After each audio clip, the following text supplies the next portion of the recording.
You're listening to the I'm Busy Being Awesome podcast with Paula Engebretson, episode number 276. Hey, everybody. Welcome back to the podcast. Do you know that saying, there's only one way to eat an elephant, one bite at a time? You've probably heard some version of this saying before, right? And it's meant to remind us that no matter the size of the challenge, the only way to tackle it is one bite at a time, right? One small step at a time. But here's the thing. While this advice might be pretty straightforward, pretty simple, putting it into practice, especially with an ADHD brain, can be pretty difficult. And there are, of course, several different reasons why it can be challenging, why it can be a struggle to continuously take one bite at a time. But at the heart of this struggle is something that so many of us ADHD brains navigate on some level. And that obstacle is low self-trust. Now, for many different reasons, which we will talk about in just a minute, a lot of us who have ADHD do not trust ourselves to keep taking that next bite, if we stick with that analogy, or even remember what we're eating in the first place. What was that goal again? What was that thing I was working on? And in fact, the other day in We're Busy Being Awesome, my small group coaching program, one of my clients shared a version of this challenge. It's what actually inspired this entire episode. She mentioned, you know the saying, how do you eat an elephant one bite at a time? My question is, how do I get myself to stick with those small bites, those small tasks, without losing sight of the bigger goal, the elephant? She knew that each small task was a smaller step toward her bigger goal, but the fear of either getting bogged down in the details or losing sight of the bigger picture and not actually following through kept creeping in. And more importantly, she started questioning whether she could trust herself to keep taking those next steps forward because she worried that she'd forget or, quote unquote, fall off the wagon. It is that frustrating push-pull where we want to make steady progress. And then at the same time, the brain kicks in with this constant worry of, but am I focused on the right things? I don't want to get lost in the weeds. What if I'm wasting my time on the wrong thing? Or what if I'm so focused on the big picture that I'm missing the little things that actually matter, all those small steps? And underneath all of this worry, underneath all of these different questions, is that deeper concern. Can I trust myself to make the right choice and follow through on it? And let's be honest, this is a struggle that can feel absolutely exhausting. We are constantly trying to juggle the macro and the micro and to strike that balance that allows us to keep taking the next step. But what often happens is we keep spinning our wheels, trying to figure out, am I supposed to focus on the big picture or the small picture? Am I in the macro or the micro? Am I zooming in or zooming out? Where am I supposed to be? And we spin and spin and spin our wheels. So how do we manage this? How do we keep moving forward with the confidence, knowing that each bite we take is going to get us closer to that elephant-sized goal? Or if the thought of eating an elephant is a little bit terrible to you, like it is to me, maybe we play around with that, right? How can we find comfort in the fact of knowing genuinely that Rome was not built in a day? It happened over time, but it still happened. Or that slow and steady wins the race. They're all saying the same thing, okay? The real question is, how do we find that balance of steady progress when we're not quite sure that we can trust ourselves to keep going? That is the underlying question. How can I trust myself to keep going, to keep taking those smaller steps, to remember what the bigger picture is, and to maintain that balance of zooming in and zooming out when necessary? And when my client asked this question in the group, so many people resonated. There were so many nodding heads and people writing in the chat that they could relate and people sharing their own experiences.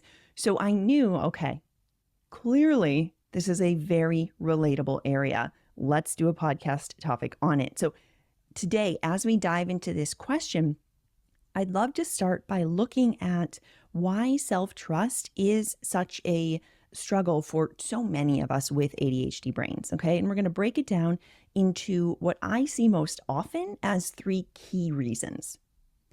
The first reason why a lot of us struggle with self-trust, trusting ourselves that we can do things, that we can follow through, that we can make decisions, whatever, is because of past experiences and negative labels that we've been given or adopted.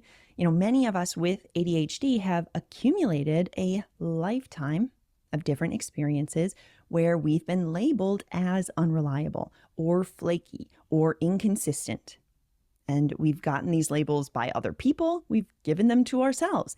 Maybe you've been told, well, are you really going to do it? It's not like you ever finish what you start. Or, you're always late. Can I actually count on you to be here on time? Why can't you ever just stick to a plan? We have it laid out. What's the problem here? We've all heard this, right? And over time, these labels start to stick. And they shape the way that we see ourselves. And they start creating this narrative in our mind, this narrative that says, you know what, maybe they're right. Maybe I can't follow through. Maybe I am just really unreliable. And that narrative really saps our motivation, and it reinforces this fear that we're never actually going to be able to stick with it and reach our goals, to make those bigger things happen. It's that voice in our mind that says, well, why even bother starting? You're just going to drop the ball again. And that is a voice I know so many of us ADHDers know far too well. And the more that we internalize these messages, the harder it becomes to trust ourselves in any area, whether it's to get things done or to show up on time or whatever. So that's number one, okay?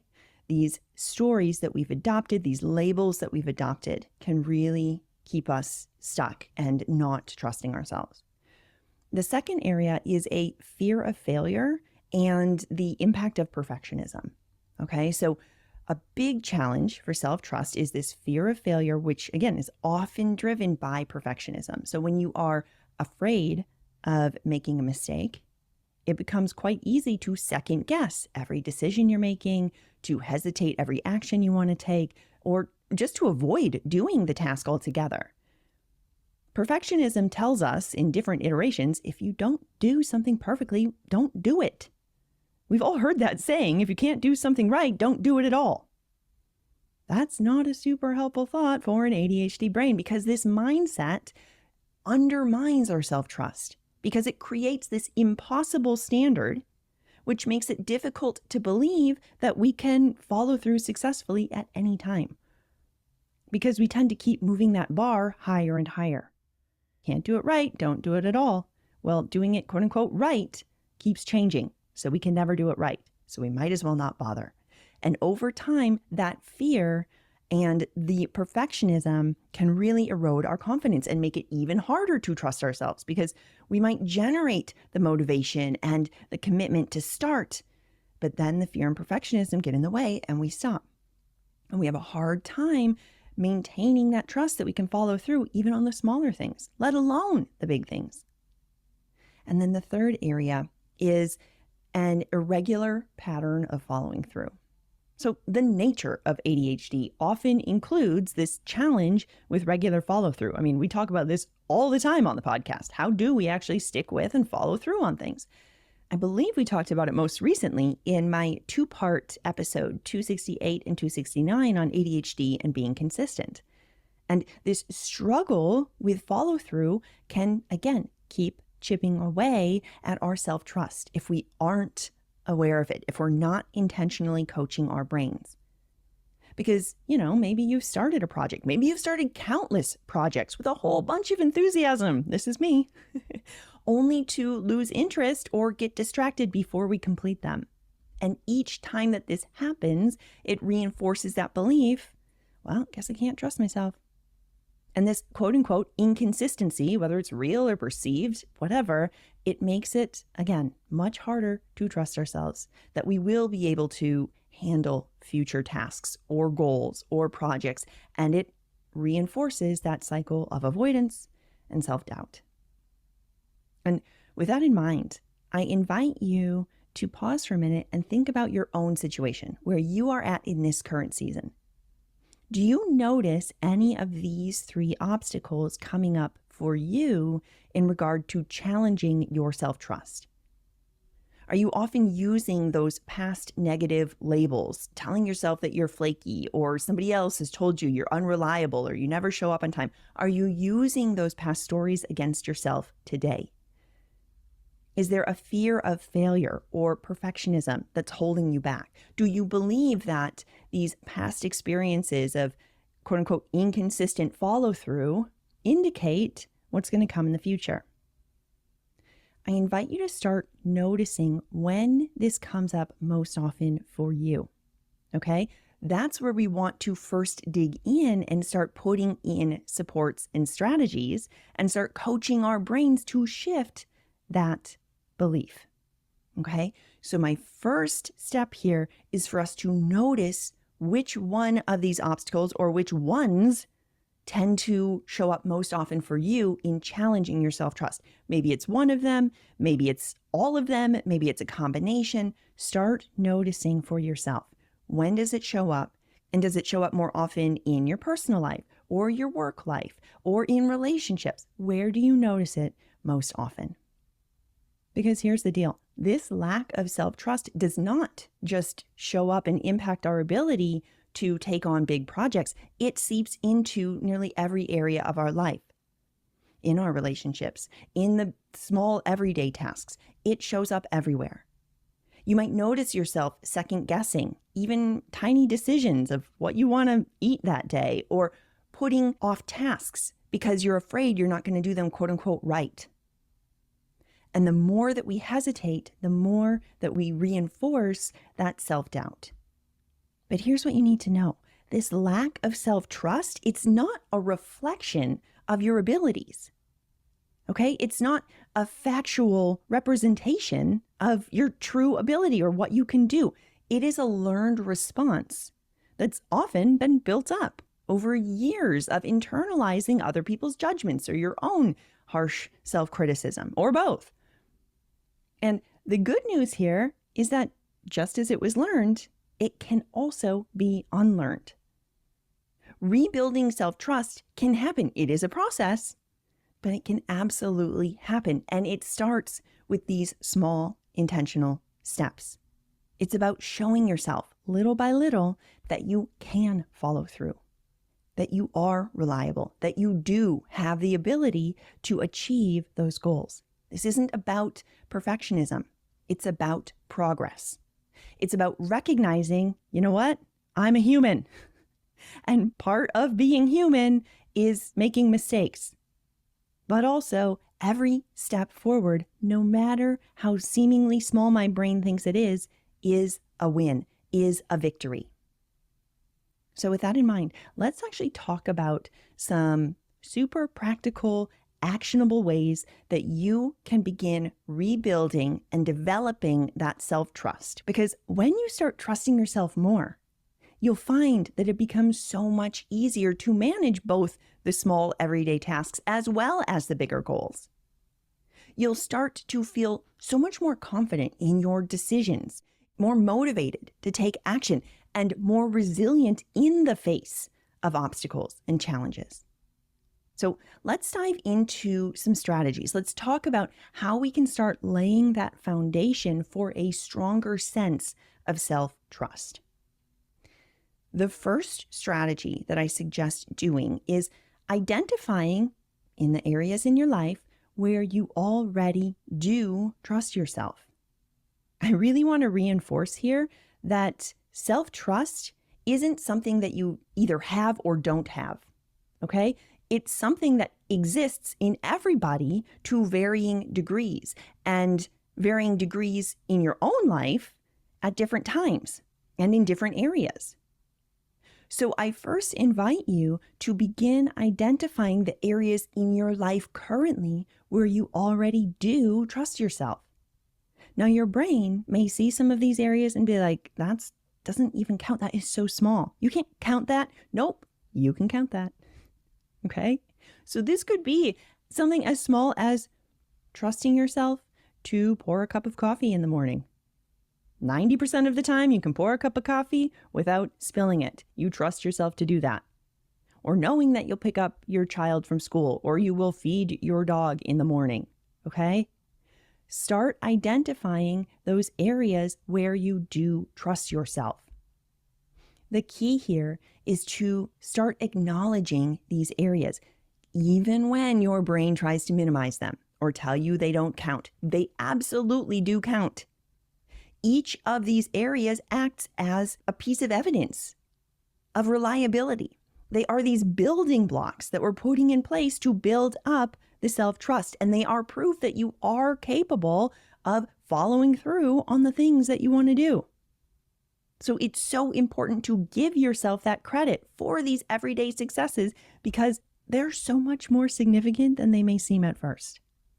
And in fact, once you've started to identify these areas each day, I highly encourage you to take it even further by actively collecting this evidence of your reliability, of the areas where you trust yourself.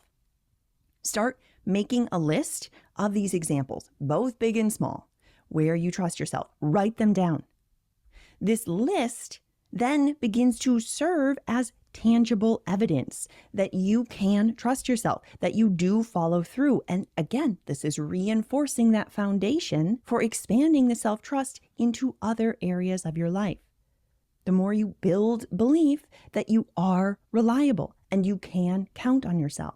And over time, this practice starts shifting your focus from what you haven't done or where you quote unquote dropped the ball to what you have done and what you can complete and what you have accomplished. And this shift starts rebuilding and strengthening your self-trust. The second area where I encourage you to play around and start developing your self-trust is to start trusting decisions with small, low-stakes choices. I think it can be really helpful to practice trusting decisions that you make. Making decisions in new situations, but doing so where the stakes are low. Small decisions, and we practice making them quickly and confidently. So this could be, what do I want to have for lunch? What do I want to wear today? Okay? What's the first thing I want to tackle on my list today? The goal here is to make the decision and move forward without overthinking it. And trusting that whatever choice you made is the right choice for you in this moment. It's about breaking that habit of indecision and second guessing, especially, again, in these areas where the stakes are low. By starting with these low stakes decisions, you're allowing yourself to practice this skill in a way that doesn't feel super scary or overwhelming or intimidating, right? It allows you to make a decision, move forward, and then after making that decision, I encourage you to resist that urge to second guess yourself or to dwell on whether or not it was the quote unquote right choice.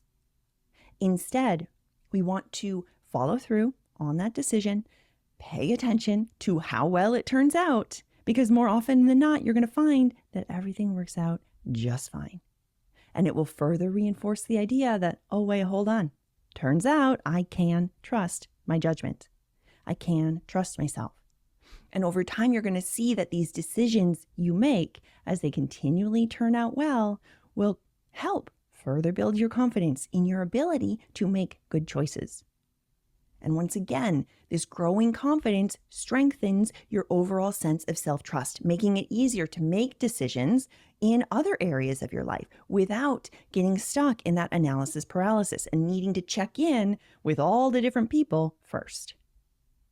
And then finally, that brings us to our third strategy for building up self-trust, which is to celebrate your wins. Okay? We want to start celebrating all of your wins, again, both big and small, as you're moving toward achievable goals.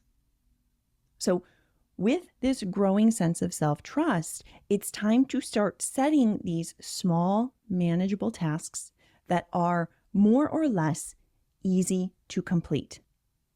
Now, don't use that against yourself. Don't tell yourself, well, this was supposed to be easy to complete and I didn't even do it. Nope, we're not doing that here. We never use these tools against ourselves, okay? But what we do use them for is to help us grow. So we choose what we think to be a pretty manageable task that we think, yeah, I can reasonably complete this. I've certainly completed it before. And the idea is to set yourself up for success by choosing these goals that feel entirely doable. For example, instead of aiming to, quote unquote, finish a project by the end of the day, whatever that project is, we want to break it down into much smaller pieces, and you get really specific. By the end of the day, I will have written one paragraph, or I will have organized this one drawer. Or by the end of the hour, I will have cleaned out the doors in my refrigerator, or whatever. Okay? The key is to make the task small enough so that completing it feels almost like it's guaranteed. Okay? This approach, again, allows you to begin building momentum through the regular small wins, which are so crucial for reinforcing that self-trust that you can do it, that you can follow through, that you can make the thing happen. And then, after completing each of those small tasks, each of those wins, take a moment to celebrate your accomplishment. Your brain's going to be like, what? This is dumb. I should have done this already. Nope, we're not doing that either, okay? Don't just brush it off as something trivial. Acknowledge the success for what it is. Now, the celebration could be as simple as checking off the box that you have on your to-do list for the thing and actually feeling that sense of accomplishment in your body. Pause for a minute. Heck yeah, self. Thanks for doing that. Or maybe you jot it down in your Count Your Wins journal. I will link to it in the show notes. You write it down there and you collect it. You start collecting these wins. Maybe you treat yourself to something small that you enjoy. Celebrating these wins it's so much more than just a feel-good exercise. I'm telling you, it is so critical when it comes to building up that self-trust. And when you can invite yourself to write down and actually acknowledge these wins and have them all collected there, it's so powerful because each time you celebrate that success, you are reinforcing the positive behavior and you're reminding yourself that you can follow through on your commitments. And this in turn strengthens your confidence as your brain starts thinking, oh, wait, hold on. Maybe I can do this. It's possible that I do stick with things. It's possible I can trust myself to keep going. And then also on the times when you don't follow through and you don't beat yourself up, instead you learn from it and you follow through the next day, you're again reinforcing, you know what? It's okay that it's not perfect as well, because I can get started right again. It's not a problem that I missed yesterday. I did it today and I got it done. I can still trust myself to keep showing up. I can trust myself to know my capacity of when I can do the thing and when I need a break. And over time, you are building this solid foundation of self-trust. So to recap, today we explored one of the deeper components that lie at the heart of a lot of ADHD roadblocks, which is low self-trust. We've all heard the advice that, the only way to eat an elephant is one bite at a time. But when it comes to actually following through and taking bite after bite, taking one small step after the next, and keeping that in mind while we're remembering the bigger picture as well and staying with it, self-trust can be a major culprit in holding us back because we don't know if we can keep taking those steps. We don't know if we'll remember the big picture. We don't know if we will let perfectionism or fear of failure hold us back. So we identified 3 key reasons why self-trust can be such a struggle, particularly for those of us with ADHD. We talked about the past experiences, the negative labels that we've probably adopted over time, we've been handed over time, that we're unreliable, we are flaky, we're inconsistent, and we create this narrative in our minds that really undermines our ability to trust ourselves. We talked about the fear of failure and perfectionism, which can again make it difficult for us to follow through on the things we want to do because perfection is an impossible thing to achieve. So when that is our bar, it becomes very hard to keep following through. And so we set these goals, but we don't take action because it's impossible to reach. And then finally, we talked about inconsistent follow through, quote unquote, inconsistent follow through. The challenge of the ADHD brain does often include difficulties with quote unquote consistent follow through, which again can erode that self-trust if we're not coaching our mind about it. Which brought us into the practical, actionable strategies that we can do to help us start rebuilding and strengthening our self-trust. We talked about identifying the areas where you do trust yourself and recognizing the small ways and the big ways where you already demonstrate to yourself that you are reliable, that you can trust yourself, and to start collecting those successes, collecting that evidence. We talked about trusting your decisions with small, low-stakes choices. Practice making those quick, confident decisions in low-stakes situations to help yourself build the confidence in your ability to make a choice and have it turn out well and to follow through on it. And then finally, we talked about starting small and celebrating your wins with intention, setting yourself up for success with these small, manageable tasks, and then taking time to celebrate each win on the other side. And please remember this, building self-trust is a process, okay? And it's one that takes intentional time and effort. But with each small step you take, you are laying the groundwork for a stronger, more resilient sense of self-trust. And I'm telling you, it is worth the effort every step of the way. Because when you develop that groundwork, when you have that core sense of self-trust, you know you can handle anything that comes your way. All right, my friends, that's going to do it for us this week. And if you are looking for support in taking this further, if you are ready to strengthen your self-trust muscle and learn how to work with your ADHD and create the systems that actually work for you, let's talk. I would love to learn more about where you're at and what you're navigating. And we can talk about whether my small group coaching program, We're Busy Being Awesome, or one-on-one coaching would be a great fit for you in this season. You can learn more about both options through the links in the show notes, where you can also hop on my calendar and find a time for us to chat on Zoom. I cannot wait to talk with you. Also, if you are new to the I'm Busy Being Awesome podcast, first of all, welcome. And have you grabbed my free podcast roadmap? It has the top 10 episodes that you need to get yourself up to speed and ready to work with your ADHD brain. You can grab it now through the link in the show notes or head to I'mBusyBeingAwesome.com/map. Until next time, keep being awesome. I'll talk with you soon.